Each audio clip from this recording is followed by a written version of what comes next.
going on, brothers? What is going on? It is your dude, Mr. International Passport, here again for yet another Future Classic live stream.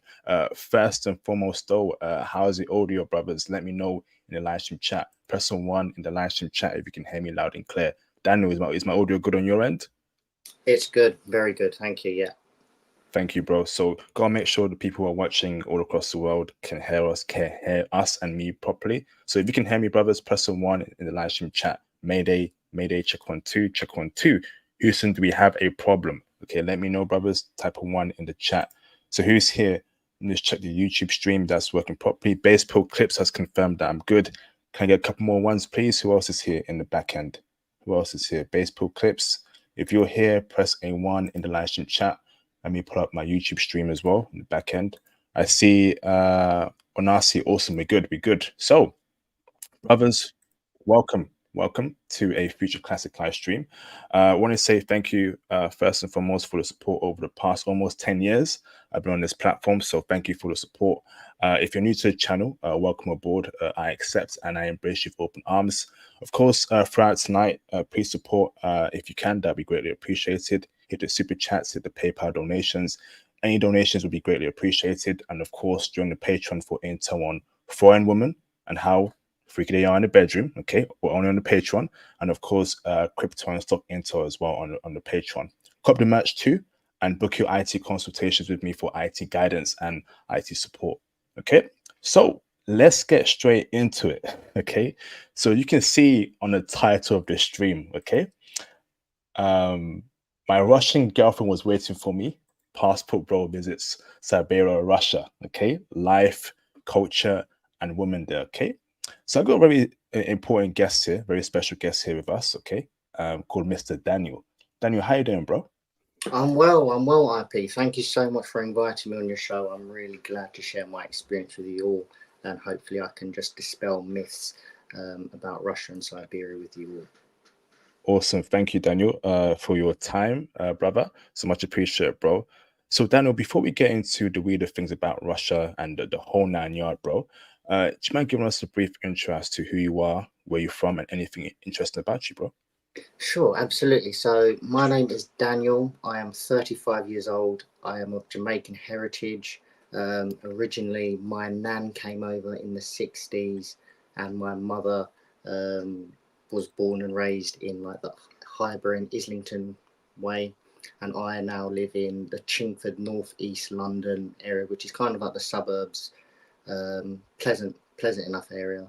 And I've grew up most of my life in this particular area.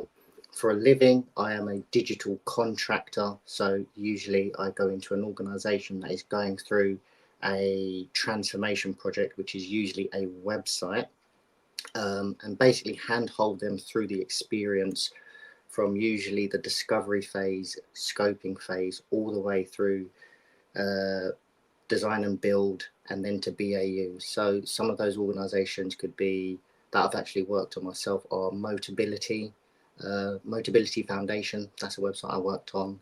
UK Power Networks, I worked on that one as well.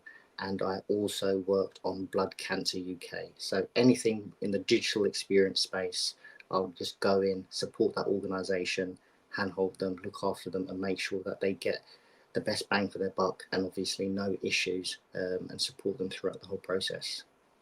Amazing intro there, Daniel. Amazing intro there.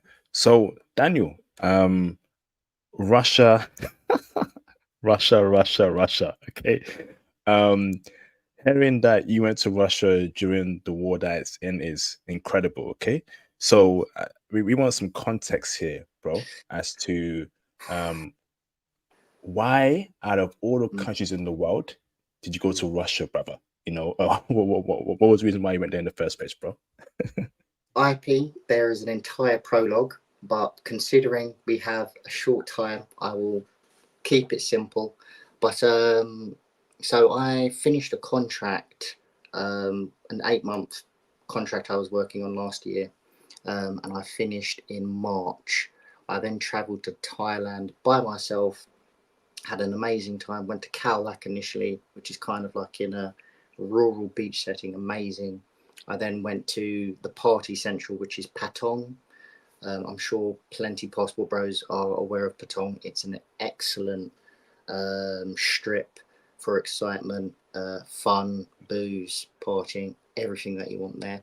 I actually went to Sugar Club. So if you're in Patong, Sugar Club is the best venue I've ever been to.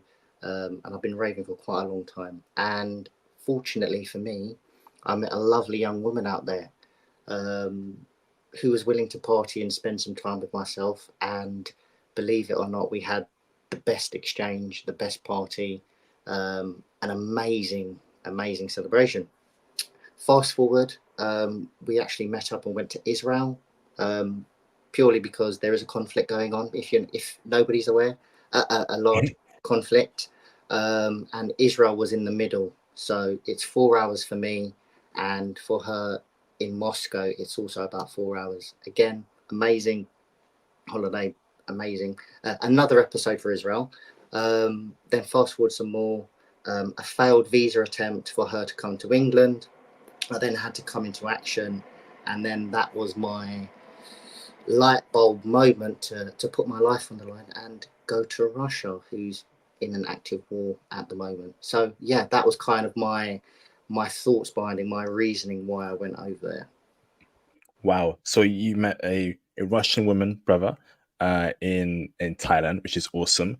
I'm thinking here, brother, right? Why go to Russia for a woman where you can date English chicks, brother? You know, you're not interested in English chicks, brother?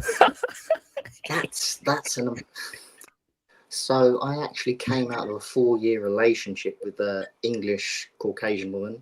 Um, Wonderful woman, and we had a great time together, but we did grow apart, and we had quite a few um, distinctions in our thought process and things like that. So I went over there as a single man, and I think I I'm quite a fun person, and I needed a fun experience, and this young woman was all for a fun experience. And I think when I'm quite a party person, so I'll take you through some photos. I'm a party person. I like to enjoy myself, and this person was there at the right time, and she completely reciprocated the same energy, the same output, and I think that's quite hard to find. So for me to go to Russia is a big deal, a very big deal. And I think it's only for the right person. So I wouldn't suggest just going there for anyone. Um, but if you want the experience and you meet someone special, sometimes you do have to change the rules or bend the rules a little bit, or just do away with the rules entirely and just do what you have to do. And that's what I did. So very happy that I went there in the end. Wow, incredible, bro. Want to say you're brave for dating an English chick in this climate. Yeah, as you know, I'm done with UK chicks, completely only Yeah, foreign only, and I can tell you're very happy with your Russian girlfriend. So yeah, foreign only for you as well, bro. absolutely, absolutely. The only way forward. Fantastic, bro. Fantastic. So now, brother, so from UK to Russia, whoa, that must have been a long process. So I'm thinking about what visa did you get? Where did you go to get the visa? You know, how did you even get there from UK to Russia? Aren't they sanctioned? Break it down for us, bro. Absolutely. So I did have to do a little bit of research. I found a website where a Russian individual basically laid out the plans to get the visa. So essentially, what you need to acquire is a visitor visa. And essentially, you just list your details, your occupation. You must be in work, although you can blag it a little bit. You also need to list your 10 last vacations, and you need to show that you're a traveller. So just so you don't arouse suspicion, but most people just travel and have fun. And then you also need to provide a sponsor form, which you can get from the website, which is only about £30. And then the visa centre itself is actually in Angel, Islington, so it's very easy to get to. Lovely people, and you just need to pay, I think, £50 just so you can book your appointment with them. Amazing people. They take your picture, they take you through the form because they obviously want you to get through to Russia as well. And if you would like a speedy process, you can pay extra, which I did, which was £300. I then received my visa in 3 days. However, if you were just to go the normal route, I think it's about £100 or so, and then you'd probably wait about 28 days to receive your visa. but very straightforward, very accessible, and very helpful. They do want visitors right now. Amazing, bro. Absolutely amazing. So now, brother, the flight from UK to Russia, did you have to go to China, then from China to Russia, or was it a different country? Break it down for us, bro. So I did have to do a bit of route planning. So there was a number of routes. So I could have went through Serbia, and I could have went through Turkey. I decided to go via Turkey, then Moscow. So my initial flight was through Luton, Wizz Air, very cheap. I've had a look now; it's only about £70 or £80. Once you get to Turkey, Istanbul, you're going to go to Moscow, and that would be, I went via Turkish Airlines. That was a bit more expensive. That ticket ranged from about £300 to £400, and then that's a 4-hour flight, and then you're in Moscow, and then you're in the Russian Federation, and you've made it. So 2 flights from Britain to get there, but not difficult at all. Very straightforward, very easy. Wow, incredible, bro. Incredible. So now you're in Russia, okay? Um, wow. And did you land in Moscow? Stayed there for a couple of days and went to Siberia. What cities were you at in Russia, bro? So the situation, actually on arrival, I missed my flight to Moscow because the flight was actually overbooked. So I arrived late. As I arrived in Moscow, I then was pulled up by border control. And I think, let me take a step back. I think I'd like to share my screen just so I can bring everyone along in Of my course. journey, and just to bring things to life a little bit as well. Should I share it right now? Is your screen? Yes, please. Yeah. Okay. So here is, oh my good. Who is that? So this is the lovely lady, my beloved Nadezhda, a very sweet woman, and a very happy girl. I got to meet her, spend time with her, met her some more, and I was very lucky enough to go to her hometown of Siberia, Irkutsk. So this is the lovely young lady I met, and I think if you do find someone special, do break the rules, do something different, go after it, because it's not every day that you can find something like that. So that's what I did, and I'm very happy that I did do it. Damn. I won. I think I won in Patong. I think I did really well. Yeah. Absolutely, bro. My goodness. Flipping So heck. what I'm going to do is just show you how I was balling out of control in Thailand, just to give you some perspective. So this is the bar staff in Patong Sugar Club. Very happy. I was balling out of control. I was doing too much. I think I tipped all of them and the security as well. Amazing time, wonderful people, one of the best nights I've ever had. So a great evening. Then just jumping into, once arriving to Russia, Moscow. This is an individual that I met who's actually Western as well. He was from the United States. Of course, we were pulled up, being the Westerners trying to enter the Russian Federation, but thankfully we both got through. So really, really pleasant experience to meet another Westerner on the route there, and we were both being interrogated. So it was really good to have someone to go through that with. Wow. Incredible, bro. Absolutely incredible. So you've gone through the interrogation. You're finally in the country. Now, James, you're a black man. Sorry, Daniel, you're a black man, right? And I want to know the Western black man experience. Because guess what, Daniel, right? I've heard a lot of things about Russia. I heard that they don't like black men, they don't like black people. And I was thinking, whoa, is that true? So you were there in the belly of the beast, so to speak, Mr. Daniel. Tell Yeah. us the Western black man experience as to how they treat you there, bro. So I think that can be explained by a picture. So this was my flight to Siberia.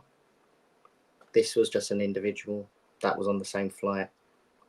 Just came back, I think, from served the military on his break. Asked for a picture. His friend was also behind me.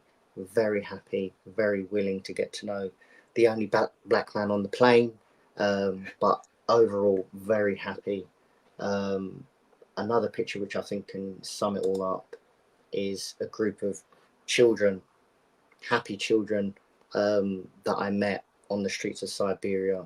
Absolutely enamored with myself. So happy, so wonderful, so welcoming, so interested.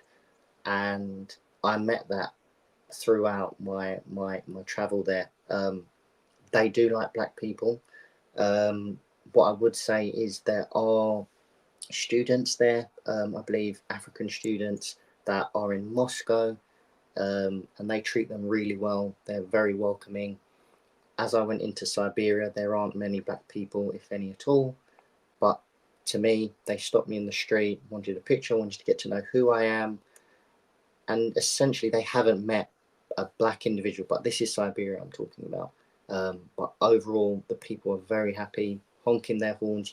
You got to wave a little bit. So you got to be a bit like Bronny James or something. You got to take it all in, but you also have to reciprocate and then match with the energy and basically be warm to people. And they were really warm to me, as you can see. This kid, again, you can see. I don't know how he's doing this with his nose, but happy children, happy people. Um, they do like black people, and they don't see us often. So for them to see a Western black man come to the Russian Federation, they are very receptive. Wow, incredible, bro. So, brother, were you only in Moscow and Siberia? So yes, initially I travelled in Moscow, and I think I was in a town called Krasnoborsk. So I had to hang around in Krasnoborsk for 4 days because I needed to get a flight, another internal flight to go to Siberia. So Moscow is on the west side of the country and Siberia is on the east side.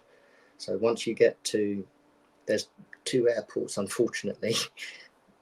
Once you get to the second airport in Moscow, you can then travel to Siberia, which is then about a 4.5 hour flight.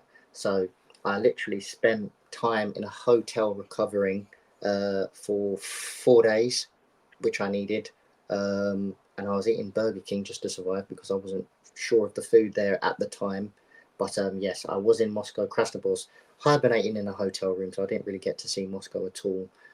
But then I headed over to Siberia, and that's where I met up with Nadezhda. Wow. So, how many days were you in Moscow and how many days were you in Siberia? So that's a very good question. I believe I was in Moscow for 4 days, and I was in Siberia for about 7 days. 7 days total Amazing. in Siberia, yeah. Amazing, bro. Fantastic. So, wow. Um, so, brother, so you're telling me Russian people, so they treated you well as a black man, right? And They do. as for but Russian people in general, so I've heard that, the stereotype is that they're very cold, it's a very harsh environment, very Mm. angry, blah blah blah. How are Russian people like, brother, from your eyes only? Are they very joyful people? Are they happy? Are they kind? Are they, introverts, extroverts? Break it down for us, please. That is a very good question. I think in the Western media they are portrayed as very volatile people, dangerous people, a let's say a lot of turmoil, a lot of aggression, and I saw none of that. What I saw were ordinary working people, happy people, going to and from work, going about their day, shopping, um, eating in restaurants, no different from anybody else or anywhere that I've travelled. A nice people, um, calm. I think what people need to be aware of is the conflict. Now it's entered into the Russian territory, but the conflict's actually happening in the Ukrainian territory. So Russia is absolutely business as usual. There hasn't been any kind of change to their way of life. They're enjoying it. They're getting on with it. It's almost as if the conflict isn't going on because it is not in their territory. But overall, the people are very pleasant, and it's just ordinary life. So they are no different from any other nation or any other people. Wow, incredible, man. Incredible hearing this perspective. So, brother, in terms of racism, you didn't experience that at all. Any sort of weird looks, any sort of physical aggression, any sort of the N-word slur towards you, or any Russian slur towards you, any sort of racism? Did you experience that at all? Let me share another video because I think this again would sum it up. Hmm. So this is another individual that I just met walking on the street. Bearing in mind it's about -15, and he just wanted to stop to get to know who is this individual. I've not seen someone like this come to the Siberian territory. And I think you can just see the expression on his face, the happiness, the smile, no racial slurs whatsoever, no angry looks. You're going to get a lot of smiles. People are very happy, and people are just getting on with their everyday life. So just be, I'd say, be warm and welcoming. Be ready to talk to people. Be ready to wave to people. Pick up conversations with people, and just be open. Where you're from, they'll say where you're from. You'd say you're from England, but then they may say, where are you really from? And then I'd just say, I'm Jamaican. And they're like, oh, reggae. I like Bob Marley. So they've got a thing about reggae over there. So that's quite big over there, which is quite interesting. So um, overall, no racism whatsoever. And I think one thing I need to highlight, um, because I'm with a Russian woman, is they have very little experience with the um, black oppression that we've received, so they're unaware of that. So that's something that you should be aware of if you are to deal with them as a people. They don't have that perception.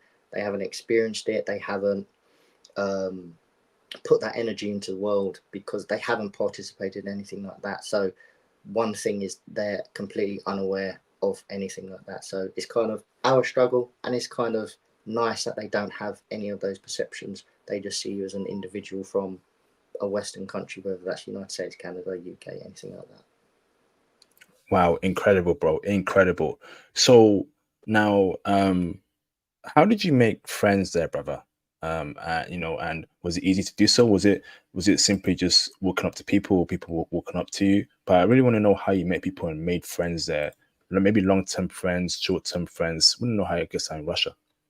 So I think what you will come across is people will want to know who you are, where you are, and they'll be very interested. So I'm 35 years old, so I do attract quite a younger generation of people that would want to get to know me, kind of thing. So I did meet some individuals in the hotel I was staying at for a couple of days, and when I did go to a nightclub venue, people are very open to wanting to get to know myself as well. So I think it's more a case of um, being ready to talk to people. This is another good example. Being ready to talk to people, drink with people, have a laugh with people. I think in Britain we'd love to say have a laugh. You have to have a laugh. You need to be ready to enjoy, and again, be open. Just go for it. They want to know you. They want to know what you're about. They want to know what you're doing there.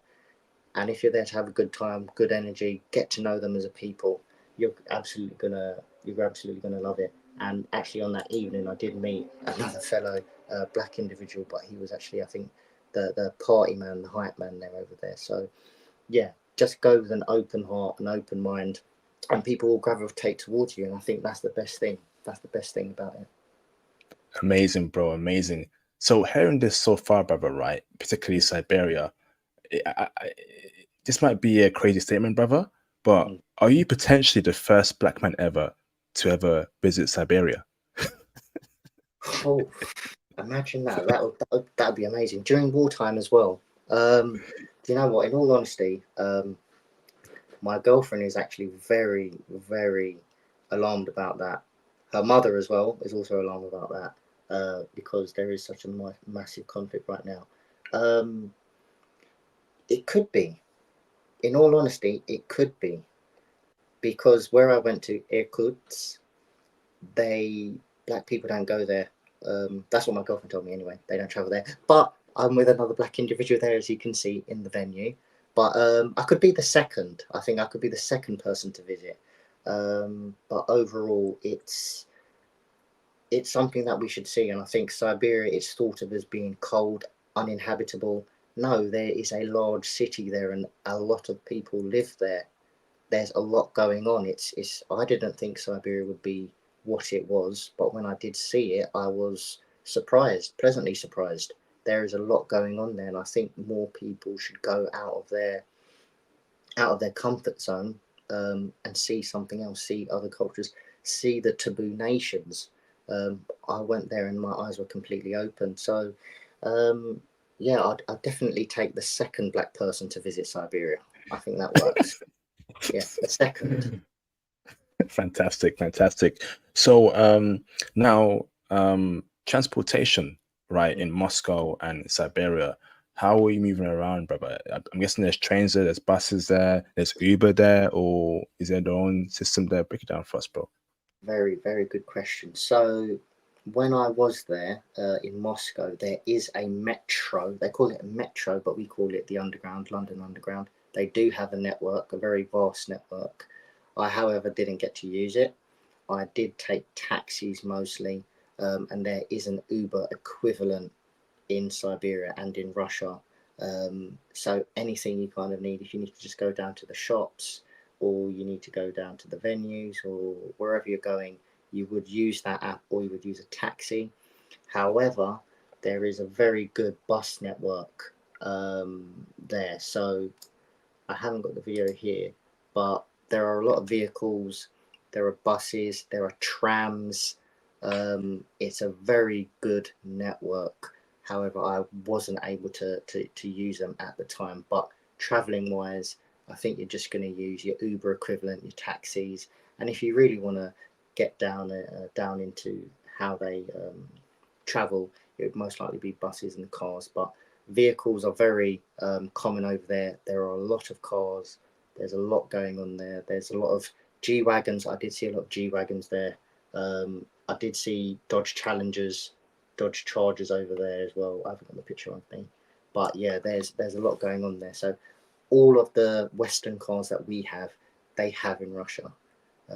So that's not a surprise. You will see your Mercedes, your BMWs, all your usual cars are over there and on the road. Amazing. So I want to ask this now, brother, right? In terms of using the Uber equivalent. Mm. Now, did you use it out there? Did it charge you on your English card? Because I know there's sanctions there, or was it a different card you had to get out there to use that Uber equivalent? So, actually, good question. Taking a step back, you cannot use your bank card in Russia due to the sanctions. So be very mindful of that prior to going. You do need cash. Um, I would say about £2,000 or possibly $3,000, something of that equivalent, because you do need to exchange that money. Because essentially, yeah, they've cut off the banking system over there. So the Swift network, which is connected to your bank card, which is where you can withdraw all your money, that doesn't work. And I struggled and I had a nightmare on the first day that I landed, because I was scrabbling around for money, because I think I only had 300 quid. So my girlfriend at the time, my girlfriend, sorry, current girlfriend, was doing all the transactions whilst I was basically piss poor over there, because I had no money. But there is a workaround. There is an app called Profee, Profee, and you can transfer money from a Barclay card into a Russian account using that app, which I found out whilst I was out there.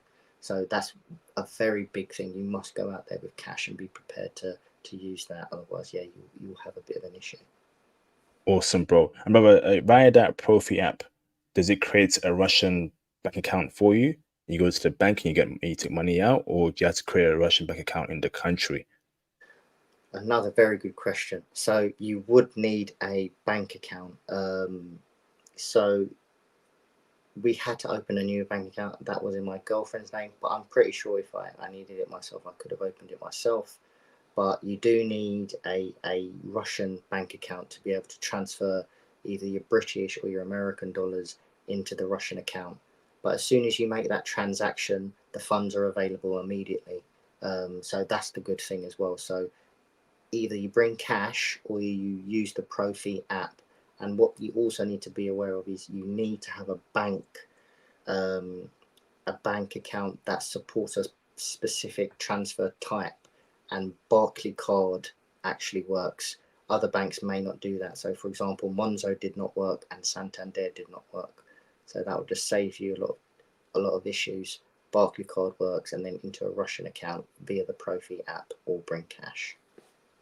Awesome, bro. Fantastic intel so far. So now, tell me about now, brother. You're walking around the streets, right, with a white Russian chick, right? And brother, I know probably you are from the UK, and there's situations where you're walking around with a very good looking white chick, right? Mm. And you see the hatred look from the eyes of white dudes. You can see their eyes are just mad. Like, why is he with a with a white woman? Now, Mm. did you get that same experience in Russia when you're walking around with a white woman, brother? Another very good question. I would say none whatsoever. None whatsoever. People are very much on their own trajectory. They're just walking, going about their day. They are not interested. Um, no stairs, nothing like that in Siberia at all. Um, People were just going about their day. I didn't notice any looks at all actually. When we were in the venue in the club, as I just shown, people were looking at me, but they were looking at her. So I think you're the product when you're out there, if that makes sense. Who Mm. you're with, not so much. So they'd be more interested in you because you are the unknown.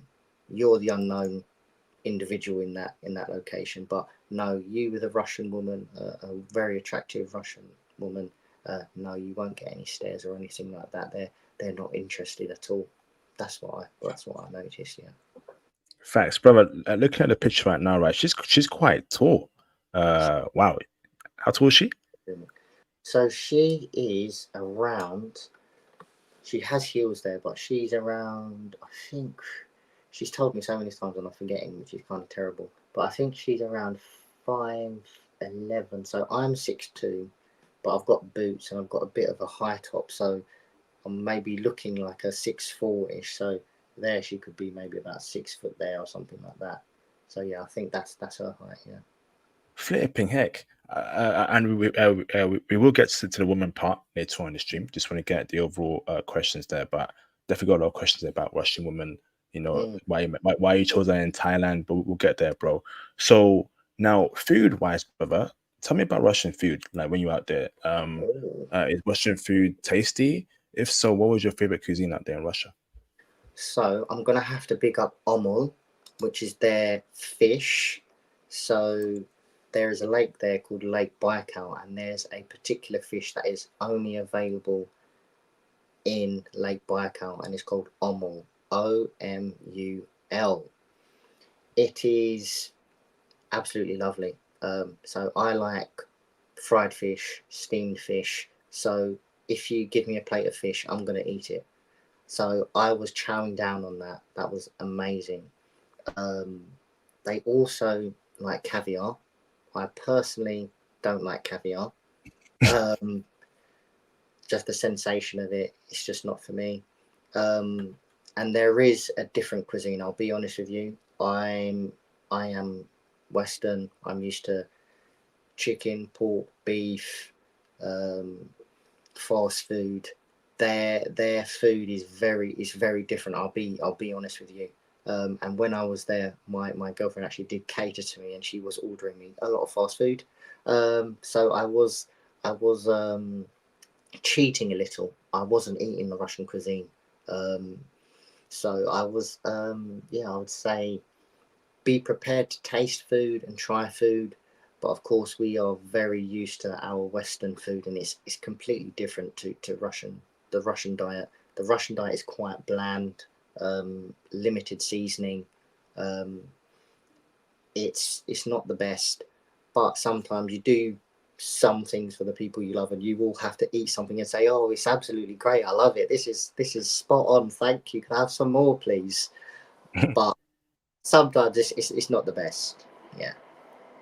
So again, Daniel, so Russia is sanctioned, right? And I remember reading some news that McDonald's doesn't operate there, Burger King, and all these Western fast foods there. So what kind of fast food does Russia offer now in its sanctions? So luckily, Burger King still operates in Russia. So I ate Burger King for 4 days when I was in Moscow. I did. I enjoyed it. I loved it. I'm not ashamed to admit it. But I ate a Whopper meal four nights in a row, and I loved it. So you've got that, but you've also got your equivalents that are filling in the gap for the Western brands that have pulled out. So I was eating an equivalent. I think it's called Chow Chow chicken, but I was living off that for maybe 3 4 days. That was amazing, better than KFC. Um, so there are players in the Russian territory that are trying to fill the gap which has been left by the Western brands leaving. So if you do want fast food, you will find it, but it'll just be under a different brand and a different name. And you may have to speak to a local to be able to get it. But there is a Deliveroo app or a Just Eat app where you can literally just order these food um, restaurants and they'll come directly to your apartment or your house or to your flat. So you will not starve over there, and there will be food that you will eat. So you won't starve and you won't have to eat Russian cuisine if you don't want to. So yeah, that's a good thing. There are equivalents out there. So is McDonald's still operating there in terms of like the taste and the fries and the burgers, but it's in a different name, in a Russian name? So I did not see McDonald's out there, but I did see KFC. So what I believe has happened, so I stay abreast of the news, DW news, things like that. So KFC is still out there, but it's under a different ownership. So the branding is still there, but I think there's a different owner now. So if you do go to the KFC store, the menu will be differently labeled and the product images will be different, but it's essentially the same product with a different brand on top, and the food is absolutely the same. But I did eat something slightly different. I thought it was better than KFC. Chow Chow chicken. I'll big them up again. Um, so that was tasty. It was so tasty. I can't tell you how much. But yeah, there are equivalents out there, and have essentially just taken over the existing Western brand, slapped on their own brand, but it's the same. Awesome, fantastic, Daniel. So next question for you, bro, is now in terms of cost of living. So when you compare cost of living in Russia to the UK, which is more expensive, which is cheaper across the board when it comes to housing, food, drinks, entertainment, leisure? Tell us cost of living, brother. How does it work? So that's a very good question. I think having someone who lives there currently, I believe in Siberia, the average wage is £250 a month. So take that into consideration. The cost of living is miles apart, miles apart. And I think that's a good and a bad thing, um, purely because you know what you're getting. However, I think the level in which you can achieve career wise will be stunted by the average earnings in that region. So is that clear? So if you're in Siberia, your top end may be your £300 to £400 to £500 per month. So that's that situation over there. So if you consider that and break that down in terms of the living costs, that's what someone who's doing well is taking home over there. I will confirm that and I will follow up with that, just to make sure that I've got those figures correct. But you do need to consider they have gas reserves and oil reserves. So that is cheap over there. All of their housing is very, very warm. Um, they don't turn off the heating. The heating is on 24/7 in Siberia. Compared to London living, of course, you have your salaries. I think the average home in the UK was 33,000. Then in London, I think it goes up to 48,000, something similar. So cost of living is very different, miles apart, but that's for obvious reasons. They have their natural resources where we have to import ours. So yeah, it's very different.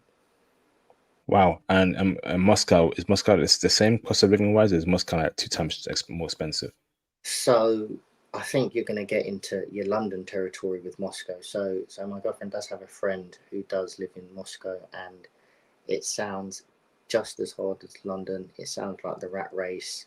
You're, yeah, you're chasing your tail in Moscow.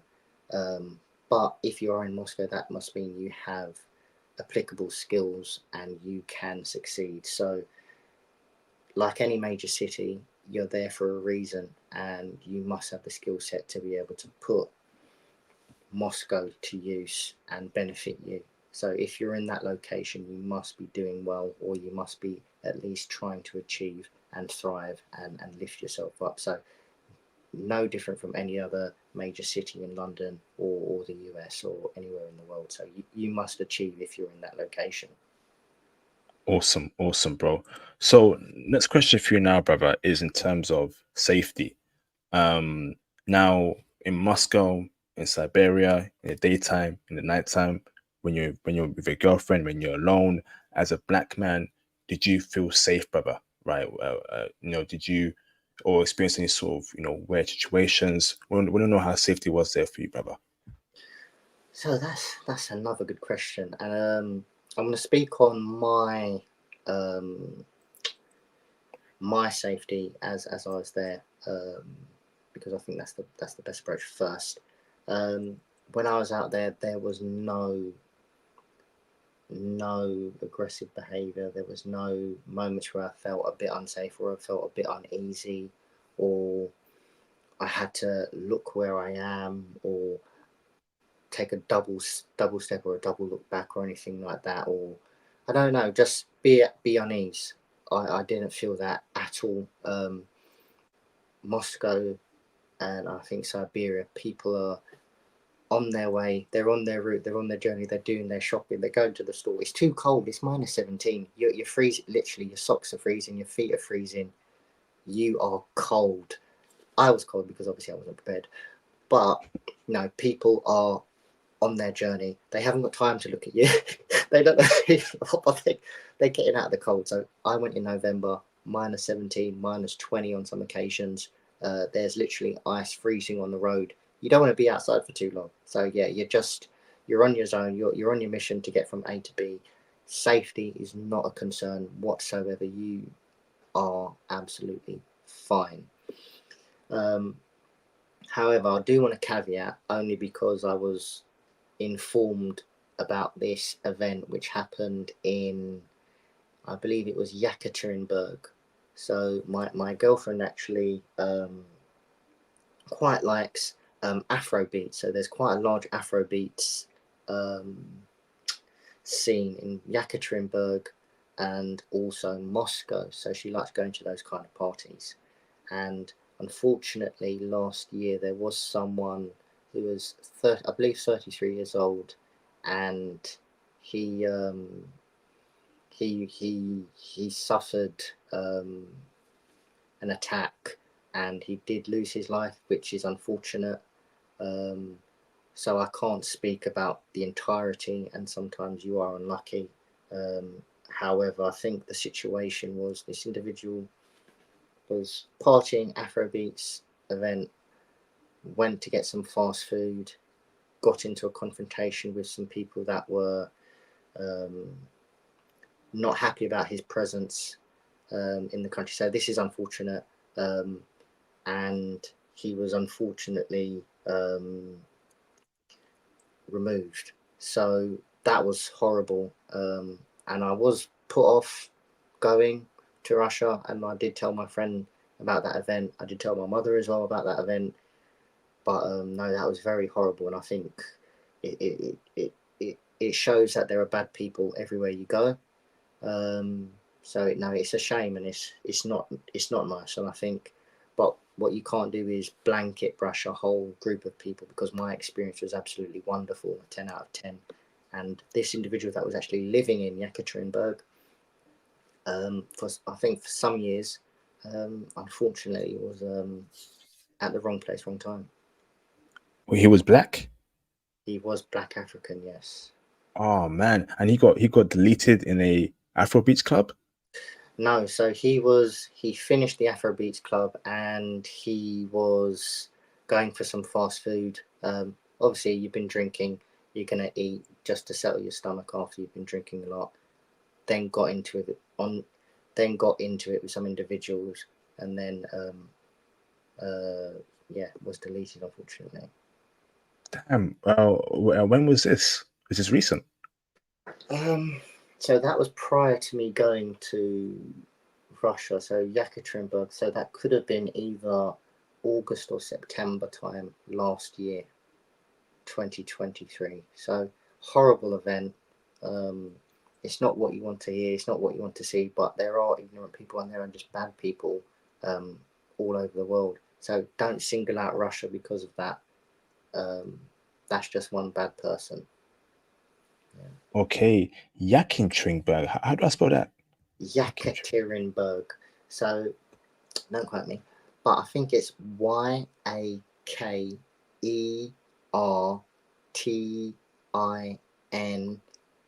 I think it's a Berg,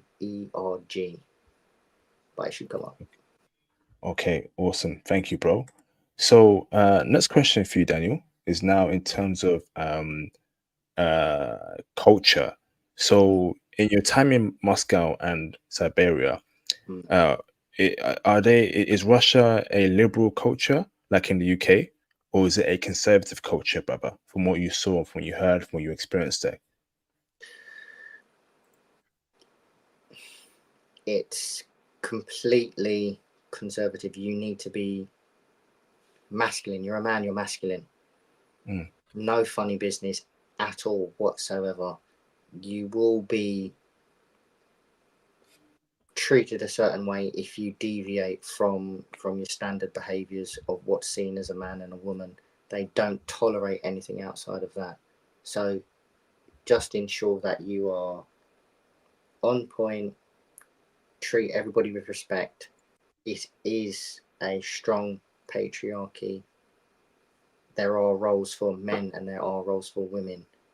Go there, respect that, you will be absolutely fine. So just follow those rules. Don't try to bring any Western influence into the nation. They have completely shut that down for a reason, and they are happy and content where they are. So just follow those rules, and you'll have a good time. And that's the best course of action overall. Welcoming outside of that, yeah. Interesting, bro. Mm. Wow. So, so gender roles exist there heavily in Russia, and women Indeed, are not trying to change that. Women are content with what they got to do as a woman, and men are content with what they do with men. absolutely. So you must, as a man, be the leader of the household, and they do expect you to earn. And women are meant to do little work. So Nadezhda, my girlfriend, did say, "I'm going to do little work." So you need to be prepared for that if you're going to take on a Russian woman, because they do expect the man to lead the family, be the earner, um, and essentially the woman will be rearing the children, managing the home, doing her partner duties, and basically ensuring a very comfortable home life. However, I do think they are aware of the two salary situation in Russia. They are aware of that, but I believe that the woman's role is lessened in that extent. So they are expected to work, but not as hard as a man. So bearing that in mind, yeah, a Russian woman would expect you to be at work 24/7, lead the house, take care of the bills, everything like that. So that expectation is there. There are no boss babes over there. That doesn't come into the question. No boss babes there.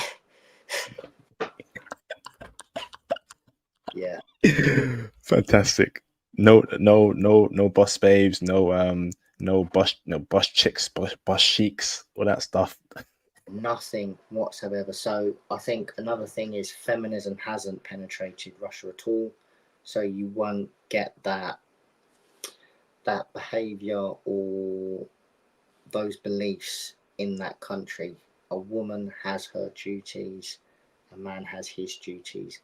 as long as everybody stays in their um, defined roles, you should have a happy life, happy wife. Fantastic, fantastic. Mm, So, in your time there, Daniel, right? How are Russians and Russia blocking out Western influence? Because Western influence, as we know, Daniel, is quite powerful. mm, They do it through Hollywood, they do it through the music, they do it through social media. Western influence, like if you're not on point, it can creep in. And mm. when it creeps in, it's over. How are Russians blocking out Western influence? Amazing. Western media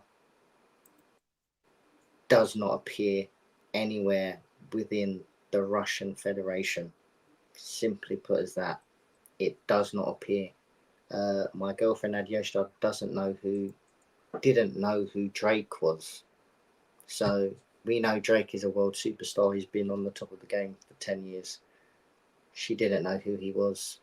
I think that shows you the level of containment of Russian Federation there.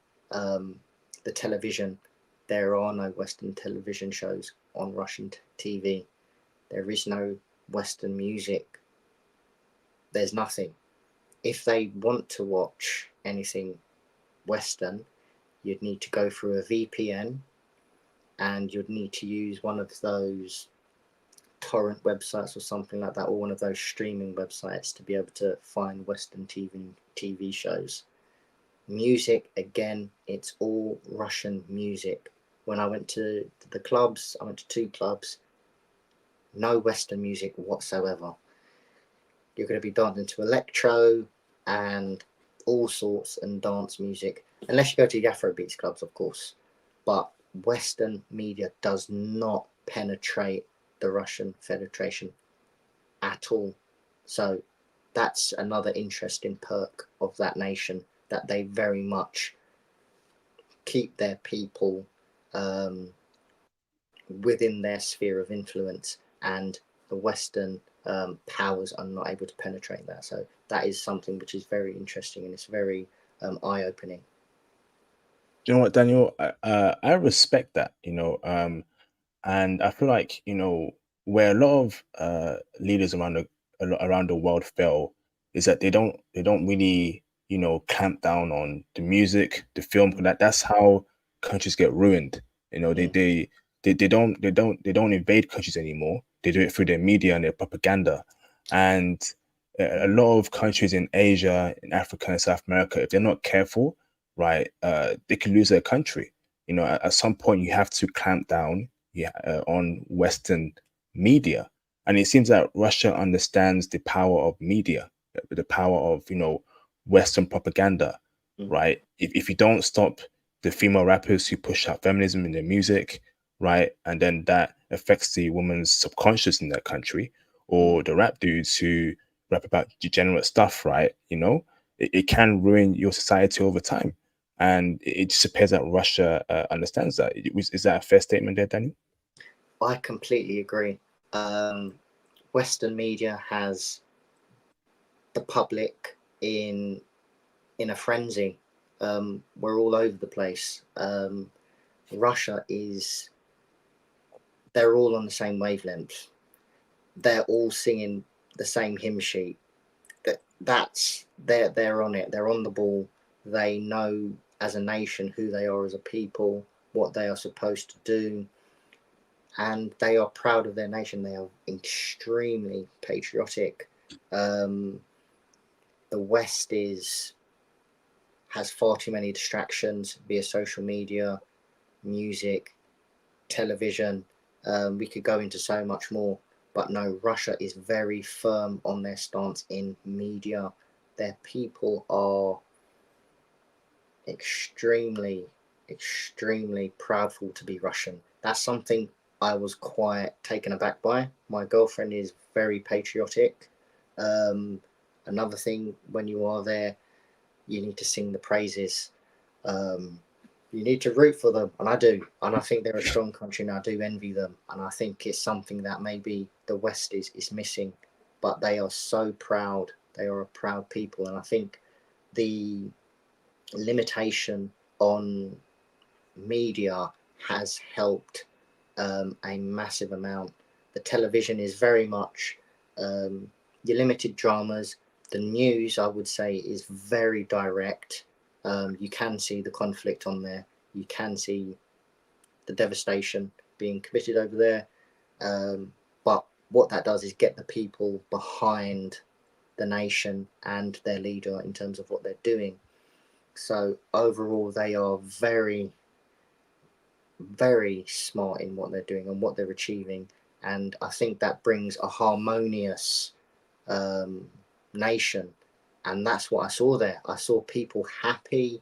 I saw everyone essentially working towards the same goal, if that makes sense. Whereas in the West, we're all kind of pulling at our own ambitions, how our own needs and wants. There are different groups, there are different sects.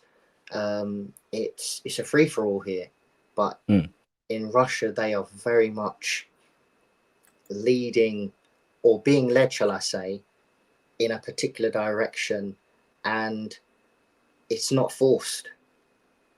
Our media portrays a certain individual over there as a dictator, such and such tyrant, such and such.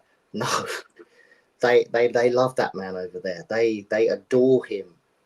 That's what I saw over there. It's they truly get behind their leader right now, and I think that's something to admire. I think their nation is behind their leader.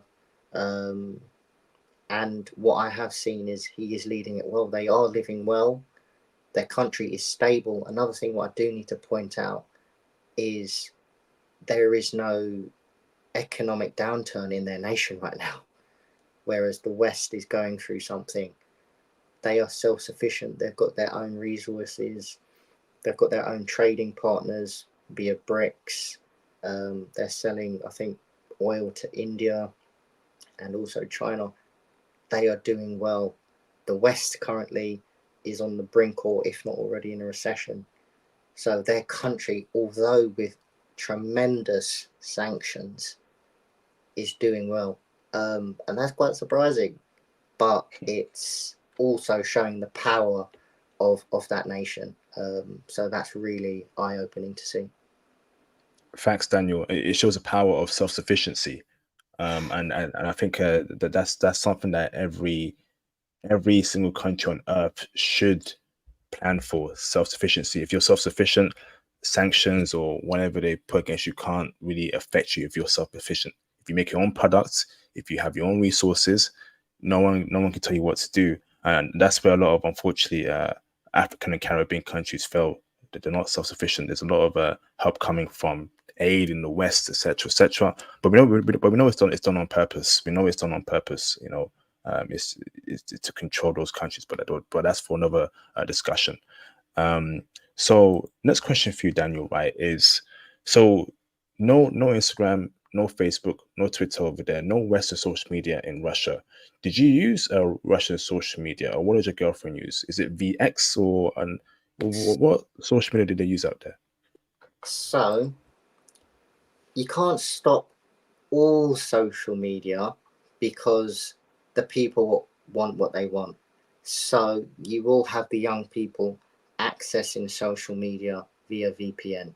And that is what my girlfriend does. She goes through the VPN and she's on Instagram all day, every day, just like a Western woman. You can't take away Instagram from any woman, can you? So they will, you can't stop them. They want their pictures, they want their memes. There's so many Russian memes on there. There is a Russian community on Instagram. It's huge. So many memes I've seen from them. So they do access social media, although they have tried to block it, but it is accessible through VPN. And that's what I was also using over there, because I can't also stay away from Instagram. It's too addictive. So I also had to use the VPN to check my Instagram, take my pictures, and post my stories. So yeah, you do access your Instagram or anything like that via VPN if you'd like to. Did you use a Western VPN or Russian VPN? You must use a Russian VPN. So Mm. I did download one, I think via a website. It was awful, and it didn't really work, but it was good for them, and it was good for that situation to be able to use it freely, post pictures, do messaging, and just boast about your trip to Russia. So yeah, you can use a Russian VPN to access social media over there. So you won't be completely blackout from your messaging services. You can use WhatsApp as well, so you can contact your family back home, and of course you can send emails and things like that. You can use WhatsApp Messenger, and you can use calls as well. So yeah, you won't be out there alone. You can reach people. Awesome, bro. Awesome. So now, when it comes to lifestyle, right?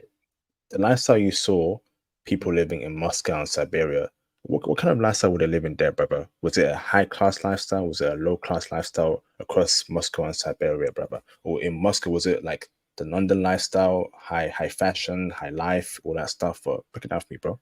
Let me show you a video of Krasnobursk. So there are a lot of high rises. That's something that I noticed about Russia.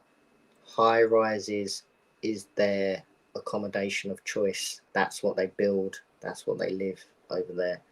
Um, I only saw Krasnobursk. I didn't see main Moscow, so I can't give any verdict on that. But Krasnobursk and Siberia, I would say, are. I haven't got any more of the town, but I would say it's very much a working class atmosphere, a working class look and feel. Um, that is the general tone of where I visited in Irkutsk and Krasnobursk. So I wouldn't say high life. I didn't get to see it, but I know it's there because I did see plenty G wagons on my trip there.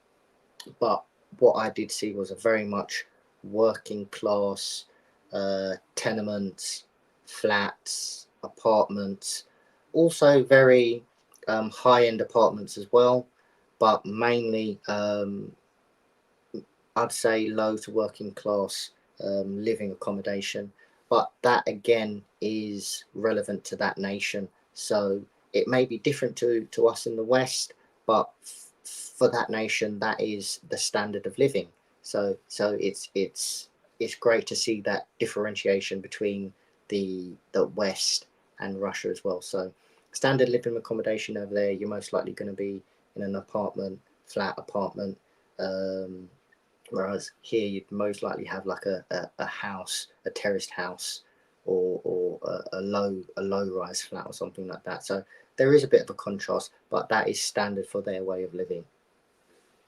Awesome, brother. And brother, what kind of lifestyle were you living there in Russia? Did your pounds go far? Were you pound all over the place? Were you living like a you know James Bond out there? Break it down for me, bro. Um, so I think I spent in total maybe about £1,000, and I was comfortable. I was eating takeaway every day. I, because I was Western, I had to eat takeaway every day. When I went to the restaurants, I was going there every day for lunch, for example. So I would say I was living a middle upper lifestyle when I was there. I was frivolous. I would say, of course, you're in Russia, so you're going to spend money. You want to see things. You want to do things. You want to eat at restaurants. You want to see the nightlife. So I took about, yeah, I think maybe £1,000 or more spending money, and I was able to eat, live good, see the sights, see the restaurants, enjoy myself, drinking, things like that. So I very much, I'd say the pound does go far, but what you will notice is you may have to pay a premium for taxis because they know you've got a bit of extra cash. So that's another thing you need to be aware of. You may have a Westerner surcharge on top of your ordinary costs, but again, that's just a part of being a Westerner, and obviously sharing your income with the Russian state, because at the moment they are sanctioned and they actually do need dollars, if that makes sense. So the currency of the dollars, they are actually lacking in that due to the sanctions. So there's quite a lot going on, but your money does go a lot further in Siberia. I'm not too sure about Moscow because I was only eating Burger King out there and I was in a hotel room for 4 days. So Siberia, yes, your money does go a lot further, but you may have a little surcharge here and there, purely for being a Westerner out there. Awesome, bro. So, brother, the hotel room you were staying at in Moscow, did you book that from the UK? And how did that work? Was there any sanctions there? Do you have to use a Russian website to book accommodation there in Moscow? So I ended up in a hotel in Moscow because I missed my flight due to the Turkish Airlines delay and the border force.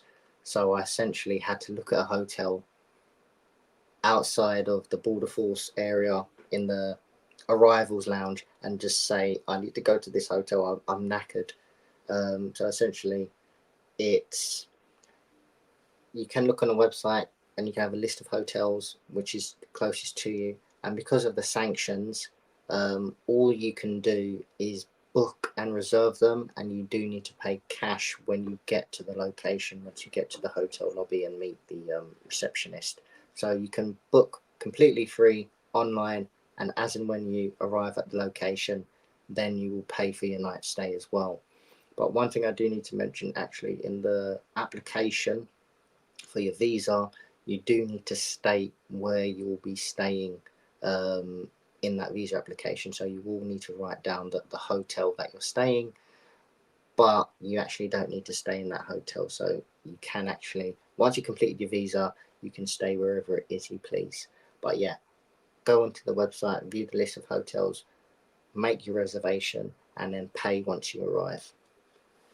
Awesome. And that can be any website in the UK that you can book hotels on. You just have to reserve your spot. You will need to go via a Russian website. I think they are on UK websites, but due again to sanctions, I'm not sure if they're listing them. So if you go to a Russian hotel website, book anyone free of charge prior to your visit, and then yeah, you're good to go.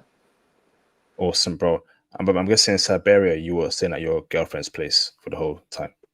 So we stayed in an Airbnb. I don't have any pictures of it, but let me just change that picture just to show a bit more of the Siberian wilderness. So yeah, we were staying in an Airbnb because she's based outside of the city and it's not really good for being able to see the sights. And it's more of a residential area. So we were staying in an Airbnb, which was very much located in the center of the city. So it was very easy to get around to the venues, the food, things like that as well. So I'm not sure how much it was because she did take care of that, but I think that's something that should be thought out prior to make sure that you're in a central location so you can see everything and everything is within a reasonable distance. Airbnbs work in Russia. Interesting. Similar to Airbnb, not Airbnb. Hmm. So there is an equivalent, of course, for their own service, but it's essentially Airbnb. Awesome, bro. Awesome.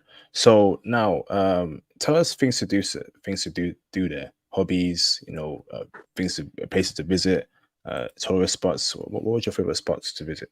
So I got to visit. I'll say it again. I got to see one of the wonders of the world, which is Lake Baikal, and that is, I think, yeah, the largest freshwater lake. So I did get to see that. I wanted to see that there, and you can actually drink the water because it's a freshwater lake. So I did get to see that, and I would say, in terms of Siberia, I didn't get to see too much of the ordinary hobbies and situations like that, but there are the typical bars, restaurants. Are they kind of like the bat and ball? So there are those kind of like gaming type of restaurants as well that you can partake in as well, and there are all your standard services. So, for example, hair, beauty, makeup, things like that. So that's kind of what I partaked in. Is just the restaurants, the bars, the drinkings, and the clubs because I was only there for 7 days. So I basically had to enjoy myself on a wild night and a wild 7 days, whilst also visiting Lake Baikal as well. So I think just making sure that you see the wonders, not maybe just do your standard things, but go and see things that aren't available in the West. So like the Siberian wilderness, which is available in this picture as well. So go see things that we don't have, and do things that you wouldn't normally do on holiday. See other things. Go horseback riding in the Siberian wilderness. We actually stayed in a tent for 4 days in the Siberian wilderness, and that was an experience that I'd never thought I'd do. And I rode a horse for the first time, a very slow horse, but it was still a horse ride nonetheless. So I enjoyed myself. So yeah, I'd say go outside of the norm, and see things that the West doesn't have, and see Russian culture and partake in Russian culture. Um, that's the best advice I could give. Were you cold in the Siberian wilderness? How cold was that? Damn. I was exceptionally cold. So let me just show my watch. Can you see that? Damn. So, Minus oh. 17. And here's a picture of us on the summit of Lake Baikal. It is very cold. I'll be honest with you. We don't have the right clothing for that climate in the West, simply put. But maybe New York does, or maybe Canada does, because they've got that weather. But for someone based in Britain, you can see I've got sneakers on. I've got what I don't know what I was thinking, but my feet were freezing. I think I had 2 pairs of socks on. I had 2 pairs of leggings. You can see I've got jogging bottoms. I've got gloves on. I've got a sports underall under there, plus a t-shirt, plus a sweater on, and then a leather jacket as well. But it is very cold, severely cold, and I think if you're not used to that climate, it's very hard. And being a black male of Jamaican descent as well, that's something where we don't we don't have the tolerance for it. So I was very cold, and I couldn't stay out in the cold for too long. So be very cautious about that. But if you do have someone who is Russian who can look after you, just make sure you dress warm, but also don't spend too much time in the cold because it's quite severe. Yeah. How did you stay in a tent overnight when it's that cold? Did you have like a hair eater in the tent, or? That's a very good question. I didn't put a picture of it up on here. But yes, essentially you're in an insulated tent which has maybe 3 layers. So 3 zips, and it has 2 heavy duty industrial blow heaters within the tent. So you go in the tent, and immediately you turn on your blow heater, and it literally suffocates the tent with warm air. And then you're going to run and you're going to turn it off, and then you're going to get too cold, and then you're going to turn it back on. So it's literally a battle with the heat because it's so cold, but an experience that I wouldn't have had anywhere else, and I'm so glad that I did it. So yeah, sleeping in a tent in the Siberian wilderness should be on your bucket list. Fantastic. And wait, you drank fresh water from that lake. Is it really fresh? So I have a video of this. Apologies if it has no sound. So this is me just describing myself drinking some water.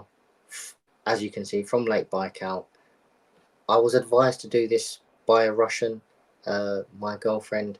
You can drink the water from Lake Baikal, and as you can see, I did do it here. I took a sip, just a sip, because you don't know what's really in it, but it was fresh. And again, I would advise you to do that because, again, you're in Russia, and it is Lake Baikal, the largest freshwater lake on the earth. So yeah, absolutely go for it. Do some things that you wouldn't normally do, and I'm happy I did that as well. Fantastic, bro. Fantastic.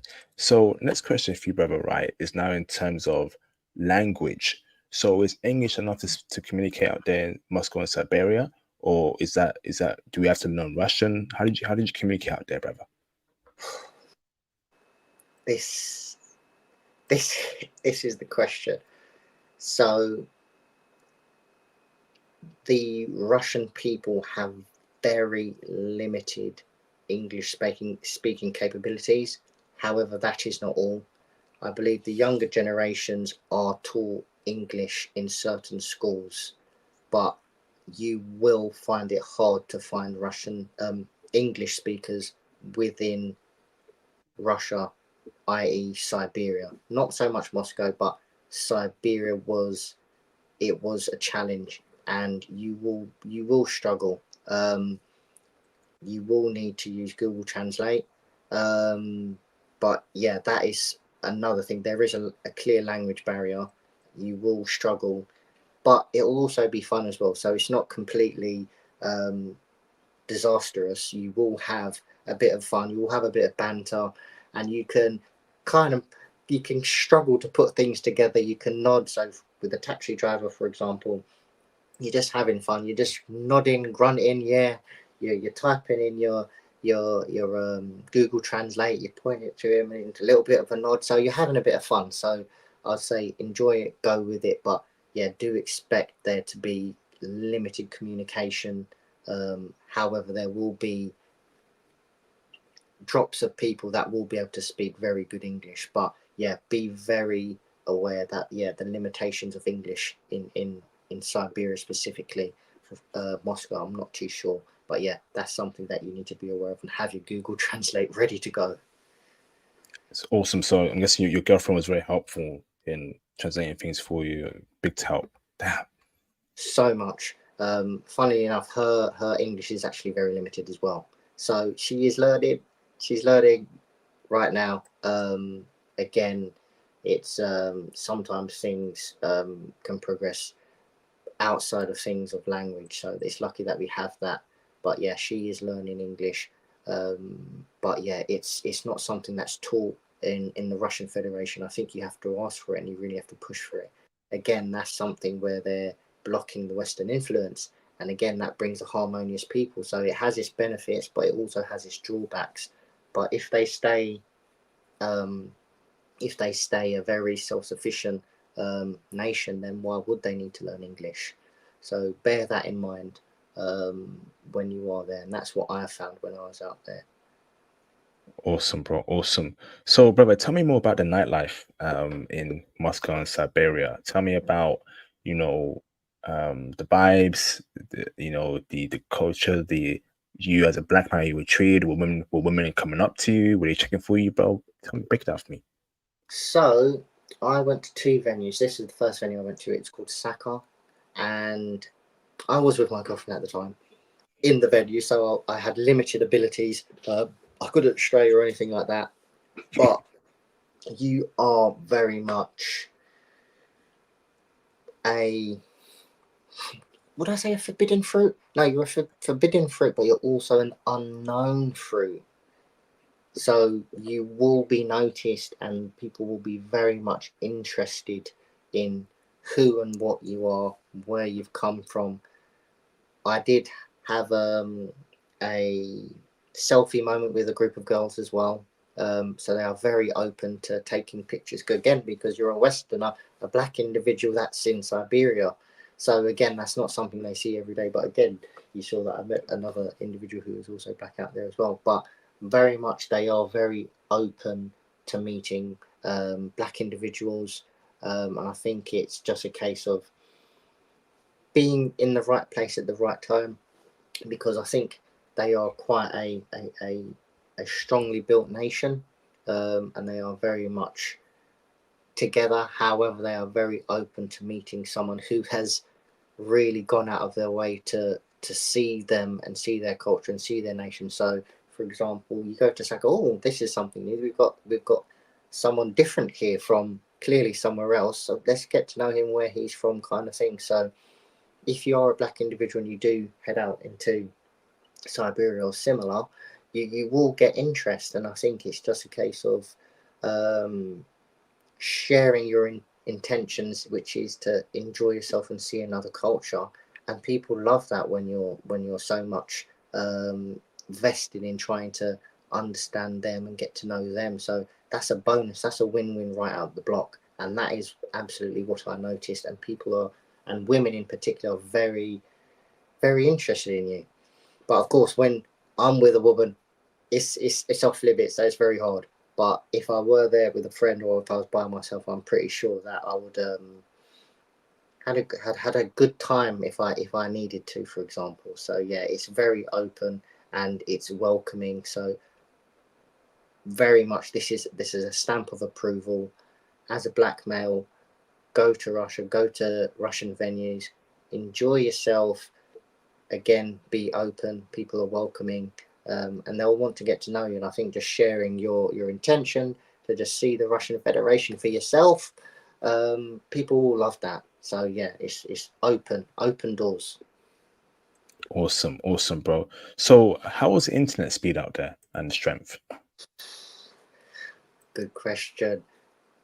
Awful, awful. The internet was very bad. So you will need a SIM card. So when you get to the airport, you can get a SIM card, and I think it's not 5G. Um, I'm not even sure it's 4G. I think it's 3G. So if I've got an iPhone 14, you're going to struggle out there. It's very slow, very limiting. And when we were in the Airbnb using the Wi-Fi, that was also quite bad. Um, but you can stream YouTube. So I survived via YouTube in the evenings. Um, but yes, the internet is quite a struggle. But you can get away with it. But your intention shouldn't be to be on the internet out there because you're in Russia. So you will have internet access, but it's not going to be your high speed 500 megabytes or your 500 gigabytes, for example. So yeah, it's going to be a lot slower, but you're there to enjoy yourself, not be on the internet, aren't you?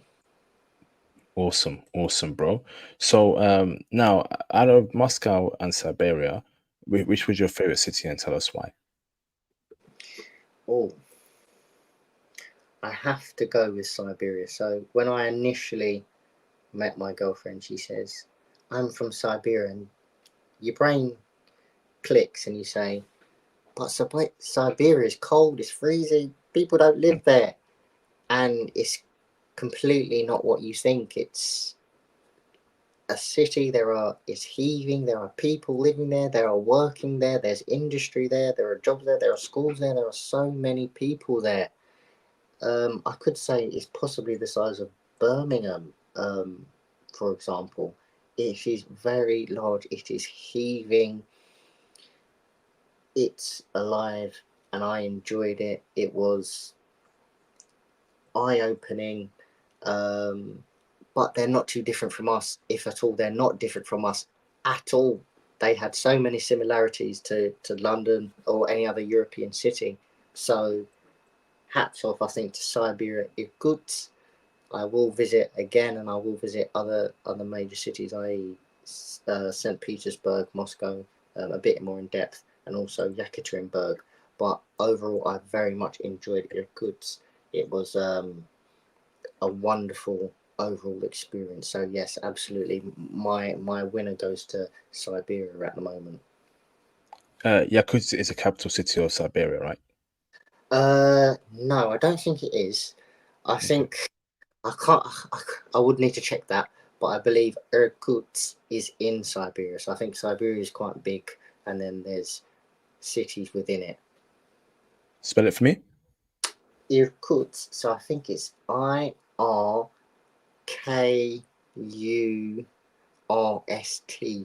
I think. Awesome, awesome, bro. So, now tell me, was there any negative parts about Russia? Any bad parts about the country that you didn't like? Oh, very good question. Um, what I would say, which can't be helped, there is a lot of. So I went in November, which is winter. There is a lot of frost on the pavements and on the streets, and even Russian people were finding it difficult walking on the pavement because there is literally frozen ice on the pavement. So clothing wise, obviously I don't have adequate clothing. Um, that was a challenge. Um, it is hideously cold. But again, if you're from America, New York, Canada, you can do it. You've got your Canada Goose, you can do it. I don't have a Canada Goose. So I was struggling. I was fighting for my life. I could have froze to death out there, but I didn't. But yeah, the cold, which can be avoided if you don't go in winter, um, was something I wasn't expecting. But again, you're going to Siberia, so of course you're going to expect it. But when you're actually in it, that's a different story. So when we in London have our spells of snow, we think it's cold, but it's not as cold as that. So I'd say that was the biggest challenge. Um, no issues with people, culture, the nation itself, just the climate. But again, we're British, so we will complain about the weather. But yeah, the weather was the big sticking point for me, trying to survive and get through that comfortably. But if you're only in it for short periods of time, you're absolutely fine. So yeah, that's my only question mark or red mark against is the weather and the cold. Awesome, bro. Should brothers travel alone or in a group to Russia? Ooh, ooh. So I'm very much in the school of traveling alone. Hmm. I do that, and I think you're more open and you're more approachable when you travel alone. You you have a bit of mystery about you as well because you're a lone individual in a foreign nation. So I'm very much open to that. However, I do think if you would like to go in a group so you can take pictures and really have a, let's say, a bros adventure, absolutely go, bring a friend, bring that atmosphere and that camaraderie and the adventure and the fun together. But I do think you can get the underbelly if you travel alone. You can really see what the culture's about, what the nation's about, and people will find you more approachable on your own. That's what I found when I've traveled myself. But it's very much up to you. You can go for the lads' adventure or the bros' adventure and completely live it up and make it different, or you can go for something a bit deeper, a bit more individual by yourself and really get to know the culture and really meet the people and talk to the people. Another thing which I haven't mentioned um, is being a Westerner, you're going to be looked after. Um, so clearly, because of tensions, Western tensions, um, um, there will be no harm towards you. You're Western, there can be no issues with you. So I did speak to my girlfriend's mother. They are very protective of a Western visitor. So they're on their best behaviour with you. So bear that in mind as well. So if you are good, you're going to get a good reception.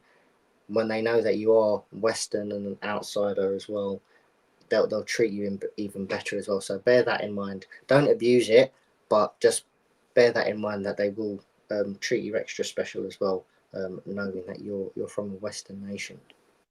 Facts, bro. Fantastic. Mm. And last question here before we go on to the woman part in the last half an hour, bro. Okay. So overall, what would you rate the country out of 10, Russia? Ooh.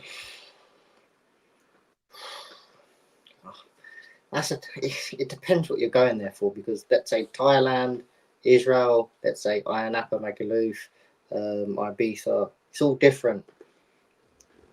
I think how I went there and what I went there for, I I, I came away with something different. I was dispelled about the myth about Russia being a very hostile nation. That was completely misguided and completely wrong. And yes, I did meet my girlfriend over there, but I got something back so much better. I saw something which was a good people, a good nation, a great culture, another way of living that isn't Western, but it absolutely works and it works for them. And having my eye open to that was worth so much. And I'm so glad I did it. So I'm going to give it, actually, I would give it a 10 out of 10. You must do it. You must see how other people live. They're the bear for a reason, but go and see for yourself. Go see why, and enjoy it. And any preconceived conceptions that you may have had, see for yourself. I was pleasantly surprised and so happy with my experience. So I would give Russia a 10 out of 10. Fantastic, bro.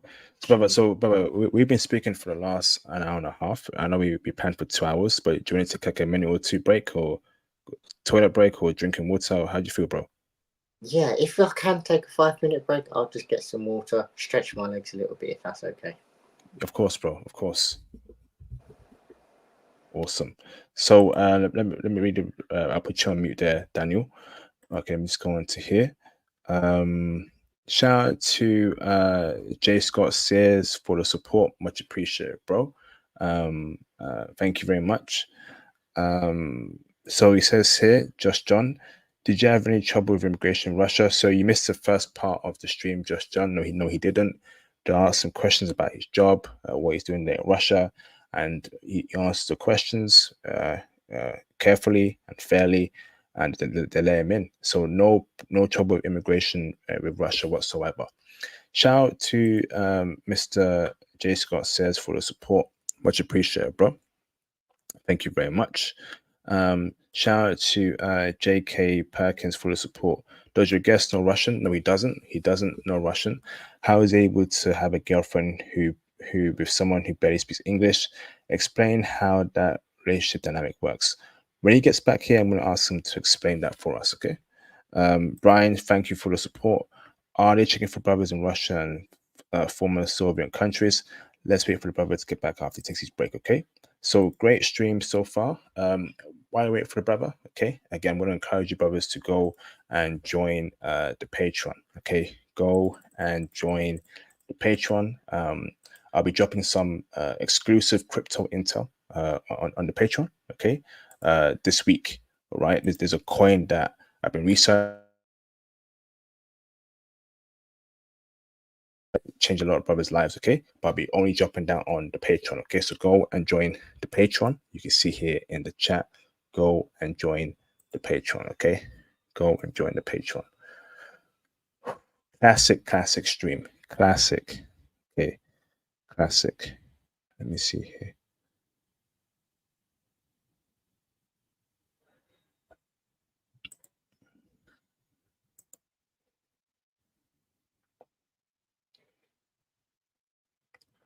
Classic.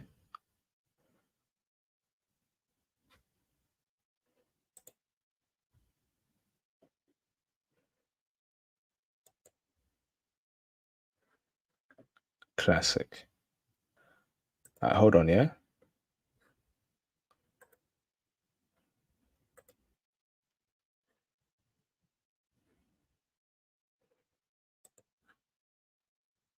Sort this out.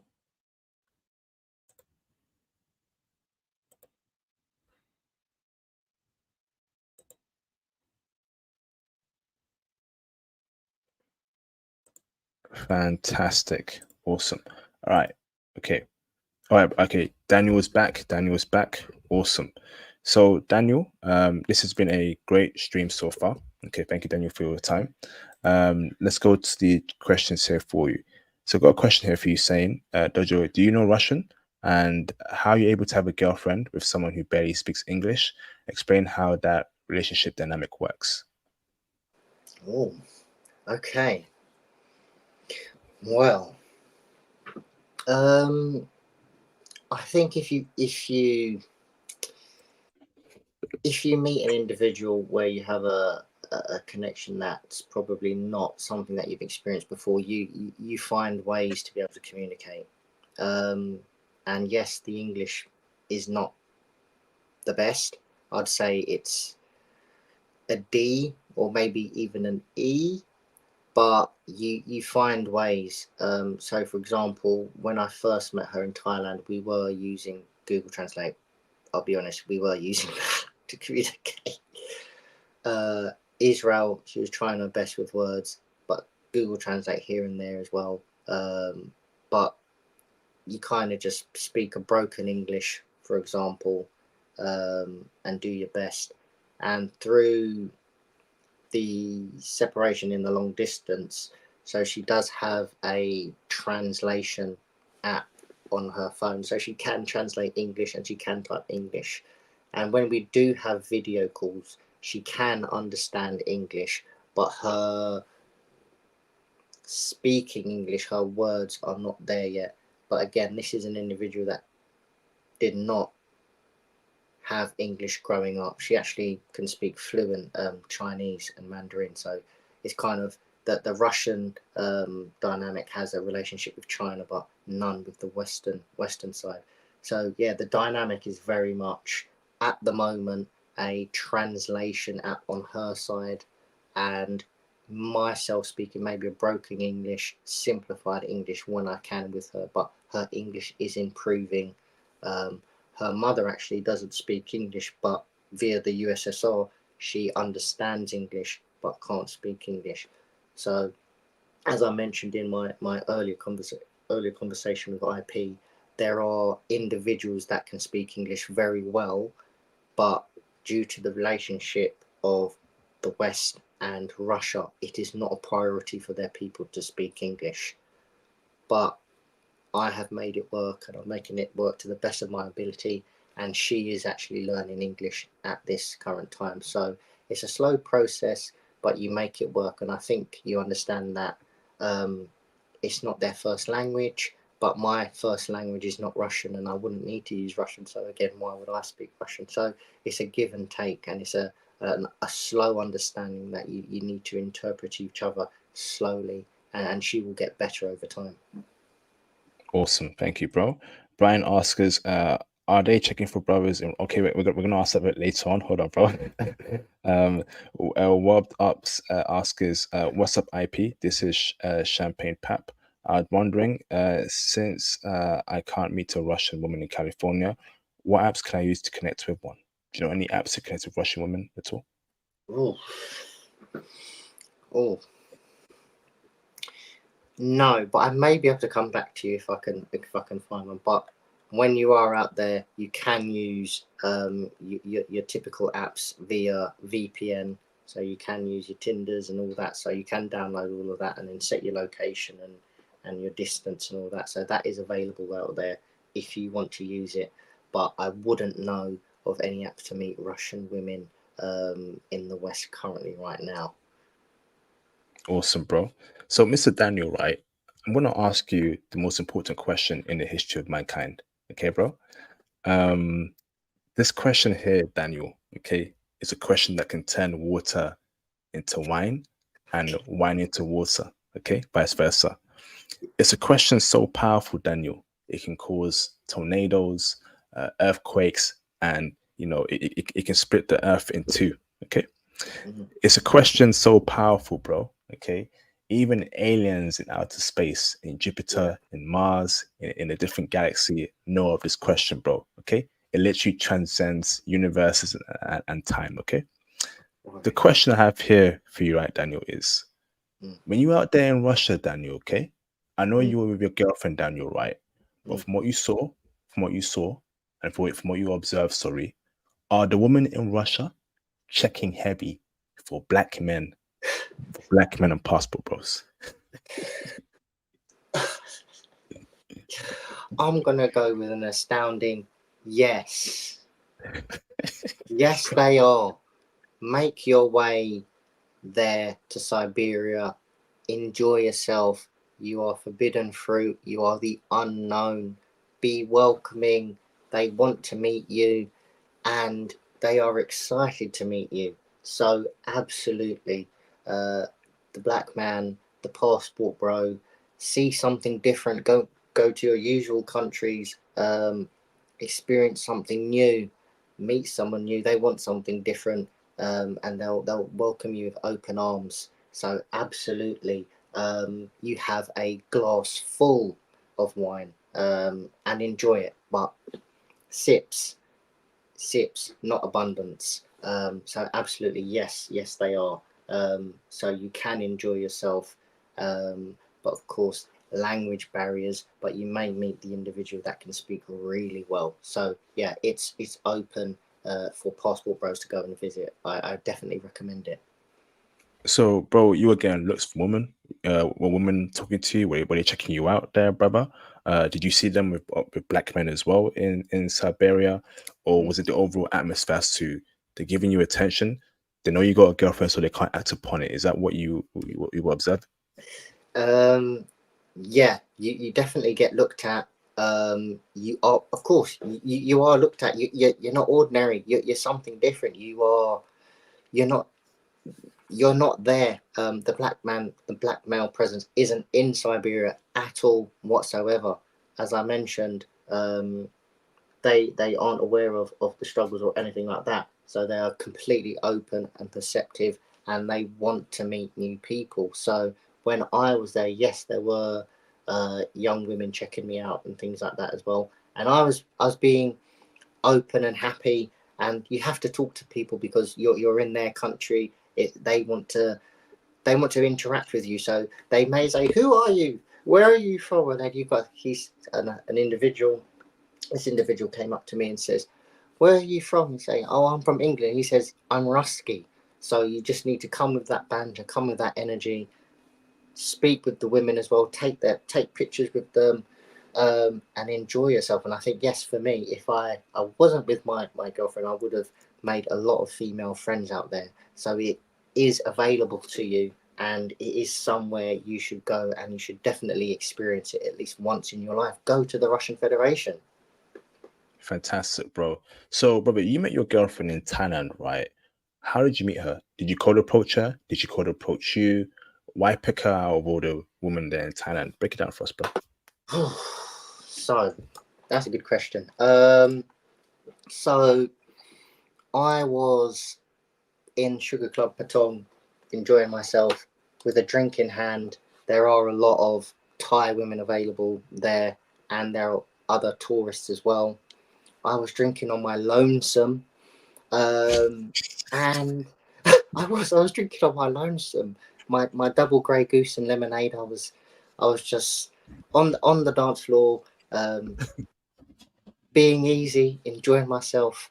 And I ended up locking eyes with an individual that was just beneath the stage, and she had an amazing smile. I smiled back, and we spoke very briefly in her very broken English. And I said, "I'm from England." She's from Siberia. And it was effortless. And that's what you really want. You want someone to be able to approach you comfortably without any effort. And that's what I experienced with Nadezhda. She was very happy, very smiley. On vacation, I'm also on vacation. And yeah, there was no barrier or tension. It was very much a soft landing, a very wonderful approach, and a very good first interaction, which I liked. Which I know that not everybody gets, and you may need to work a little bit harder, or you may want the forbidden fruit, or you may want the baddie, or etc. etc. But that was the approach, and that's how I met Nadezhda. So it's very nice, calm approach, happy approach. Yeah. Wow, incredible, bro. Incredible. So now, brother, right? Let me ask this, right? So you meet in the club, like in the movies, you dance with each other, you're looking at each other in the eyes, and then it kicks off from there, okay? Mm, So I want to know, brother, right? Not only how she treats you, but how Russian women are, even in Russia and Siberia and Moscow, personality wise, and yeah, particularly personality wise. Because brother, I think as men, we want feminine, submissive, takes a man's lead, is cooperative, isn't whiny, isn't aggressive like Western women, particularly women in the UK. We want the opposite of literally UK women, brother. Now, do you get those when you were there in Russia and from your girlfriend too?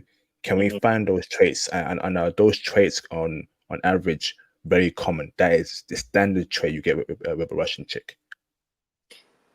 Absolutely. So they are taught their roles very early on, which is essentially the female lead in the relationship.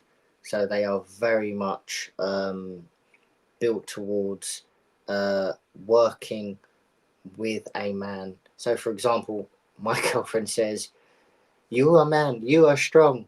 I am woman, I'm not strong." So it's just like, oh god. Um, it's like, oh god, I've got to do everything myself. Oh god, no. That's kind of what I feel a little bit. So if you are taking it on, you do need to be aware. You need to be on your P's and Q's. Know what you bring to the table. I'm going to drop that. What a man brings to the table, which is security, stability, finances, strength, leadership. You must deliver on that if you want a Russian woman, and that's something that is a bit different to what I'm used to. I'll be honest. Um, I'm used to a balance, but it seems the Russian woman is very much strict in terms of what she expects a man to do. So I might be in for a little bit of a ride, but I'm all for it. I've got my seatbelt on. But yes, their roles are set. She is the woman and you are the man, and you need to come with the goods. So be prepared for that. If you do want a top tier Russian woman, you will be expected to be the breadwinner, and you will need to achieve, and you will need to lead the family. So be very much prepared for that. And it's very different to the balanced approach, which is in the Western hemisphere, or the feminist boss babe movement. They don't have that. That's non-existent.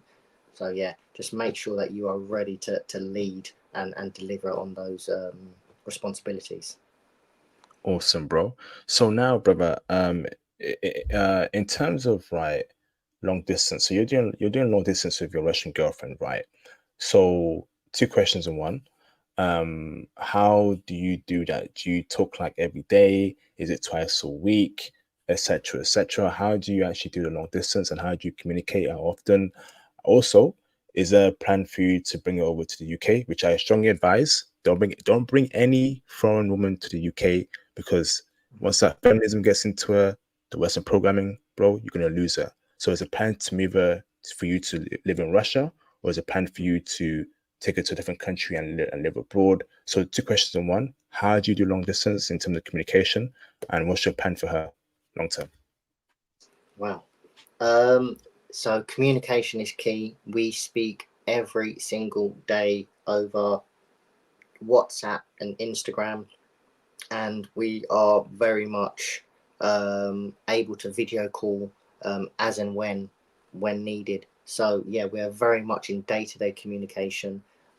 We share pictures all day. So I go to the gym quite frequently, and she's quite adventurous, and she's just come back from a trip um, to Yekaterinburg for a month, and she's just been to Lake Baikal, so she's taking pictures. So I think with a long distance relationship, especially one of this complex distance and issues, communication every day, pictures. You need to just see what you're up to. You need to share what you're eating. So I was eating plantain the other day, and I thought, you know, I'm gonna take a picture. I'm gonna put the banana there. I'm gonna put the fried plantain there. Take a little picture so she can see it. When I'm eating my curry goat, she doesn't like mutton, by the way. So I take the curry goat picture with the rice, shows that to her as well. She shows me her diet. She's very slim, as you can see, so she basically eats nothing. Her food is very plain and very strict to keep that figure. And yeah, you just share everyday life. So she shares pictures of her family. I share her pictures of my family, what I'm up to. So very much you need to make something like this work. You have to be very much vested in the communication on a day-to-day basis, throughout the day. No different from a relationship back home. So you must be able to fire off messages as and whenever, what they're up to. The time difference, there is a time difference. So in Siberia, they are 7 hours ahead. So it's a bit difficult, but you make it work, and you're just like a ordinary couple, but you're just sharing, communicating every single day. And that's something that's really worked for me. Your second question. So Hold that thought there. Sorry, Daniel. And so do you reply quickly to her, or does she reply quickly to you? Is that does that not matter in terms of how fast one replies to each other's messages, or it may take 2 hours or 1 hour, because obviously you're working as well, right? And can you be messaging? Do you have to message her immediately, or does she have to message you immediately? How does, in terms of frequency, in terms of like who messages, how quick can you message each other? So instantaneous. So digital contractor. I work at my own pace. I'm in front of my station here, so I've got. So if you aren't aware, I've got a monitor here and a monitor here, and I'm on my iPad at the moment. So I'm free to basically message all day, whenever, instantaneous. She's absolutely the same. So yeah, there's no delay or no issue, or there's no reason as to why I would delay my response unless I'm in the gym. If I'm in the gym, that's my own zone, that's my own time. I need that for myself. But other than that, yeah, instantaneous. Yeah, there's no delays whatsoever. So that's another great thing to have. So with the instant communication, you can have a relationship with someone in Siberia or on the other side of the world, and it does work. Awesome. So, if I wait for the other question, brother, the other answer. Right. So this is the big one of what we're going to do next. So she has actually struggled twice to get a visa to the UK, and I haven't obviously dealt with an individual that's abroad, and I've done a lot of research. And for my work as a digital contractor, which is quite well paid in Britain, I do need to ensure that I have the work opportunities that Britain offers. So I do need to remain in England for those opportunities at this current time. So the steps to work with Nadezhda is to marry and bring her over on a spousal visa, which I've done a lot of research into. So that is the next steps that needs to take place for us to proceed and have a relationship together. So it's That, something that I had to find out, because it's a lot of work, and you need to ensure that it's the right individual. But again, once you meet that certain individual, you'll know the difference. And I think that's as why I went to Russia. So I think that explains as to why I would go through that route of marrying Nadezhda and going through the spousal visa to bring her over here, which is quite expensive and it does take a little bit of time. But for the right person, it is absolutely worth it. So, due to the work opportunities in the United Kingdom, I do need to bring Nadezhda to the United Kingdom for the time oh, being. oh, bro, okay, but you know how the UK is, the brainwashing, the programming. I'm sure, you Mm, know what to do, but personally, bro, I'm just tired of the BS, and knowing mm, how women can change upon you, knowing what they promote, what they push, and everything.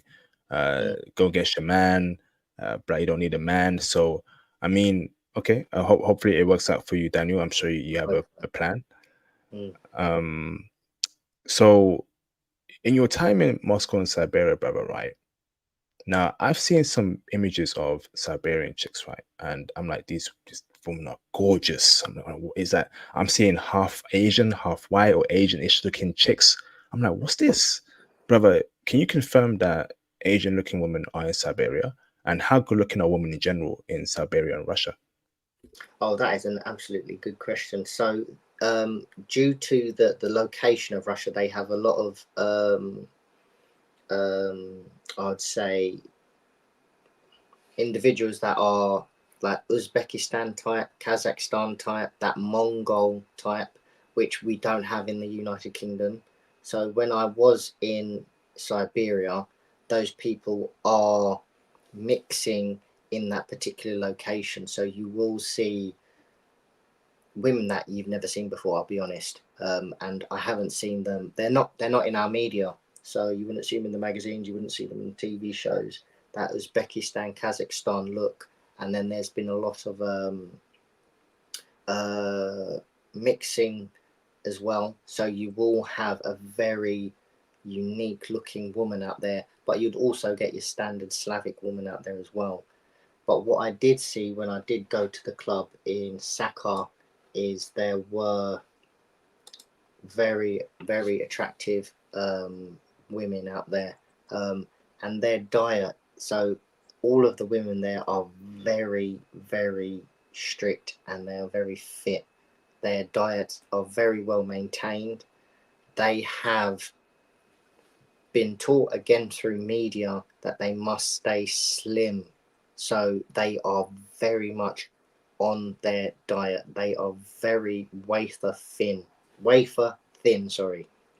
Um, that is something that you will notice as we have BBWs and people just completely obese. That's not out there. So my girlfriend now gesture actually says she expects that you're sick or you've got illness if you're that big. They don't have any overweight women. They are wafer thin, in shape. It's pleasant to see, and it's also again another surprising aspect of the Russian culture that their women are adhering to a very slim physique, whereas in the Western media it's kind of just feel good about yourself, body positivity. You can be obese and you're amazing. No, in Russia, no, they think you're sick or there's something wrong with you. So, yeah, the dynamic is very different. But yes, those women, those Uzbekistan looking women, which are not present in our media, are out there, and they are gorgeous. Yes, they are. Um, they are something to behold. So, if you do meet one and you do see them out there, you can do your best. I'm not sure how easy it is to attract them, but they are there and they are very stunning. And what I did notice is the women are very much, let's say, early 20s to mid 20s. That's what you're going to get out there. So you won't get older women out there. So early 20s to, let's say, 25, 26 tops. The older women, 27 to 28, they're already married. They're already gone. They're already raising kids. So you will have a very nice, attractive, youthful experience with the women out there that are very attractive and look after themselves physically. How old is your girlfriend, bro? So she's actually 26. She turned 26 this year, so she's right in that ready to be married off age. So that's quite good as well. But very much the Russian women out there, you're going to expect them to be younger. So be prepared for that. If you do want an older woman, so for example, you're a bit older, you're not going to find that. They won't be available because they would have already been married off and they would have already had children. So the Russian culture again is something of you marry and you have your kids quite young as well. So be prepared for that as well. That's something I found out when I was there, and that was quite interesting to see. And also speaking to my girlfriend, she was very adamant that no woman gets married, have kids this age. That's their culture. So that's something very interesting as well. So if you do meet a woman at that age, be prepared for taking it a step further because that's their culture and that's their window. Awesome, bro. So last two questions here. We are at the 2 hour mark. So age gap, brother. So basically, brother, you know, in the UK, in the West, they've gone crazy, right? So apparently, 5 year age gap is a problem. 10 year age gap is a problem. F that. No. So in my opinion, brother, right? So in Russia, in Siberia, Moscow, can you be 40 and deal with a 22-year-old chick? Can you be 35? Can you be 30 and deal with a 21-year-old chicken in those areas? Is that common and normalized there, bro?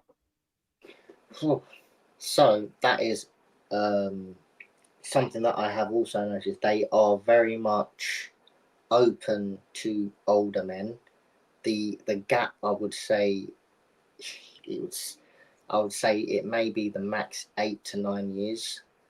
You might need to be, if you are older, you might need to be very wealthy. If I'm honest, um, they will look at your resources. So yeah, I would say there is a limit. So I would say 35. I'm 35. My girlfriend's 26. I think you can get away with, for example, being 35 and 24. But yeah, there is a limitation out there. Um, Otherwise, you must have sufficient resources to be able to acquire someone um, that is youthful. So that is something to be very much aware of as well. Awesome. And brother, now obviously you're earning a lot more than your Russian girlfriend, right? Yeah. So are you funding any part of her life in Russia? Are you paying for some of her bills, or is she doing it herself? How does that work there, brother? So she's actually an accounts assistant. So she's absolutely self-sufficient. She works. She has her own apartment. Her parents actually bought it, but she's done it up, renovated it herself. So she's working and she's absolutely great. Yeah. So she's 5 days a week accounts assistant, and she also has a side hustle hobby as a photographer. So she does take model pictures, and she actually models herself occasionally. So she's completely independent and doesn't require any funding from myself. So that's a bonus, but that might change when she comes to England. But yeah, so at the moment she's completely fine, self-sufficient. She's doing well.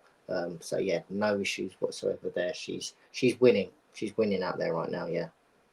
Awesome, bro. And last question here, Daniel. So in Japan, right, there's an anti-tipping culture where Japanese people don't like being tipped because it's seen as offensive and insulting there. In Russia, is that the same case there? Is there a requirement to tip out there, or are they against tipping because they it's just not in their culture? What was it out there right now in that climate? Oh, in terms of tipping, um, it's completely discretionary. So if you are at a restaurant and you'd like to leave something, you can do it. So they are very much easygoing in terms of their waiting staff or their servers or their bar staff. And if you feel that you wish to tip for an excellent service you receive, you're more than welcome to. So no, they are very open to it, and they'll welcome it. In fact, so yeah, some taxi drivers that were really helpful to me whilst I was out there in Moscow by myself. I did tip them extra, and for example, if I required them to take pictures of me because I was by myself, they would do that, and I would tip them extra, and they were very happy. So yeah, you're very open to tip anybody that you come across, and they very much welcome it and they're happy to receive it. Awesome, bro. Awesome. So, Daniel, I want to say thank you very much for your time here and dropping this incredible intel for brothers. Before you go, Daniel, do you have any closing statements? Or feel free to see if you want to speak on that, bro. Um, I would say that my eyes have been opened. I was very much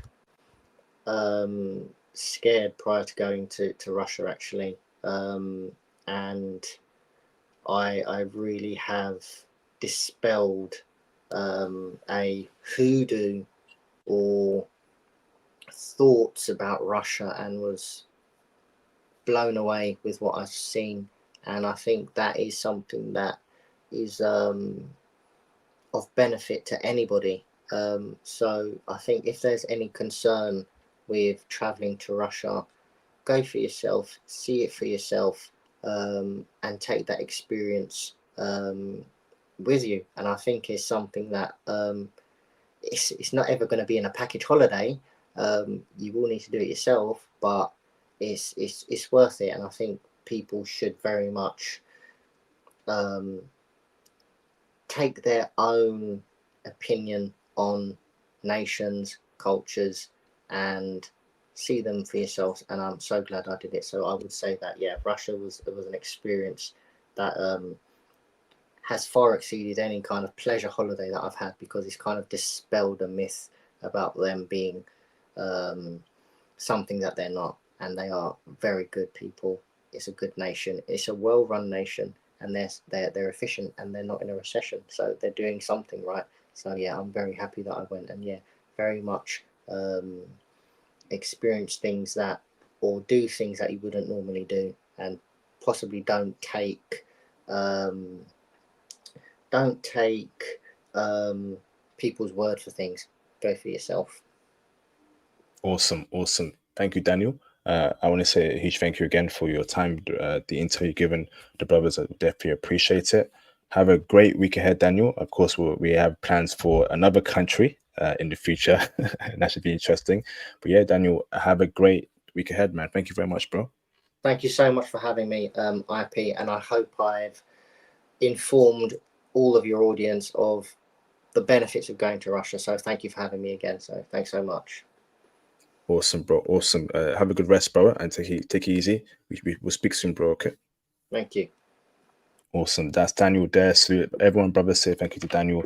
Salute to Daniel for the intel there, man. That was incredible, incredible. Shout out to Mr. Babatunde Oloye back in the building. What's up, Babatunde? How you doing, bro? Shout out to you, IP. Just returned from Cape Town, South Africa. Oh my goodness. Oh my goodness. Yesterday from a short holiday. Hope you're doing well. Cape Town is interesting. Babatunde, let's get that stream done ASAP, bro. I'm gonna reach out to you on IG. Fantastic, man. Are they checking for brothers in Cape Town, South Africa, Babatunde? Fantastic, man. Shout out to Mr. J. Scott Sears for the support. IPB tripping. I appreciate you both for the support. Thank you, much appreciated, brother. Shout out to Mr. Dream Life Actualized for the support to IP. Salute to you too. Thank you for the support. Dream Life Actualized, much appreciated. Shout out to Captain Cisco for the support. How you get into Russia now with the war? So I suggest you rewind the stream. Daniel addressed that at the beginning of the stream. So please go back to the beginning of the stream, watch that, and yeah, that should tell you how you got into Russia. Okay. Shout out to Mr. Global Free Agent for the support. Appreciate you, bro.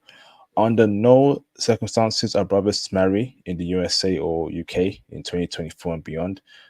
Do a civil marriage in Hong Kong or elsewhere. It's not complicated. Okay. Hopefully Daniel sees the last part of the stream. Okay. Yeah. But I'm sure Daniel knows what he's doing. We wish him a very successful marriage, however he does things. Okay. Awesome. Great stream. Okay, so brothers, hit the super chats, hit the PayPal after the stream.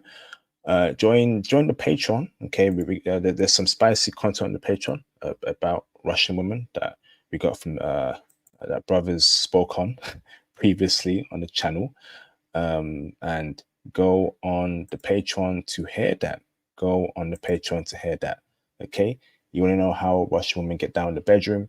That is on the Patreon. I just say there's some freaks. They are some freaks, but that's only on the Patreon. So check out the Patreon for that. Okay. Great stream. Okay, great stream. Shout out to Daniel, man. We wish Daniel all the success in his future marriage, and of course, his career and what he's doing so far. This was an incredible live stream. Okay. Oh, okay.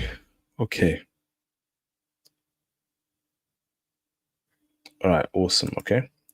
All right, brothers, look after yourself, and I'll see you brothers on the next one. Okay, peace out.